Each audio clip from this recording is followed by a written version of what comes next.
Beno, zatiki algebraikoekin eragiketak, beste adibidetxo bat, 57. orrialdeko 3. ariketako F. Hor dakagun zatiki hori dauzkagu, orduan hori ikusita lehenengo parentesi arteko egin beharko dut. Beraz, lehenengo zatikia guztien dut dagoen moduan.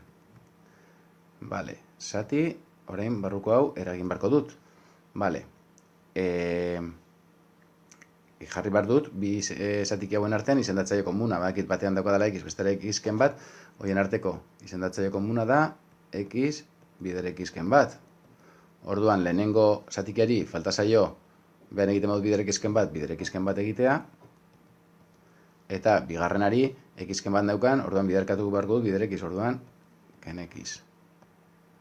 Orain, lehenengo atala oraindik dagoen moduan, eta bigarren atalean, bigarren atalean egin beharko dut goikoa eta bekoa eragin, bai? Horan, goikoan, kasu honetan, x, ken x geratzen zait, joaten da, eta geratzen zait orduan goian, minus bat, holaxe, eta behan, geratuko litzaidake daukadana, x, bider x, ken bat. Bai?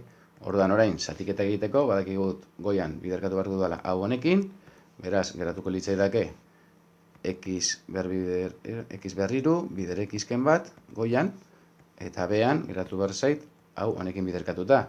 Beraz, minus bat bider x-ken bat da, minus x-ken bat. Eta orain, simplifikatu dezakedanez, x-ken bat hau, beste x-ken bat honekin, geratzen zait x berriru, zati minus bat, kontuz minus horrekin. Orduan, geratzen zait minus x berriru. Hori izango litzateke gure emaitza.